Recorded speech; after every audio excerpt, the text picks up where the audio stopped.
Yo'q, bugungi videomiz labo haqida bo'lmaydi. Aksincha, ko'rib turgan ushbu mini gruzavik haqida bo'ladi. Bu mini gruzavik BAF nomi bilan ataladi va buni xususiyatlari qanaqa? Hozir videoni davomida bilib olasiz. Demak, ekranlarga yaqinroq joylashib olamiz, videomizni kuzatamiz.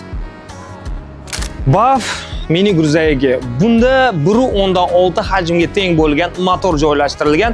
Motor atmosferni hisoblanadi, demak benzinda harakatlanadi. Benzinni umuman tanlamaydi, xohlagan benzin markani quysangiz bo'laveradi va eng asosiysi bunga siz bemalol metan hamda propan o'rnatsangiz bo'ladi. Bu mini gruzavigimizda ikkita 65 talik metan o'rnatilgan. Zo'r. Demak, saloniga keladigan bo'lsak, ikkita o'rindiqdan iborat. Rul elektrousilitel bo'ladi, yuqori tezlik 200 km/soatgacha, magnitofoni mavjud, pechkasi, konditsioneri hammasi mujassam va eng asosiysi buni korobka qutisi mexanika, 5 uzatmali.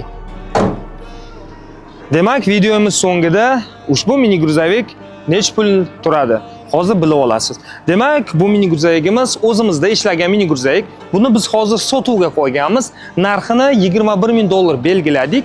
Yangisi $20,000 turadi.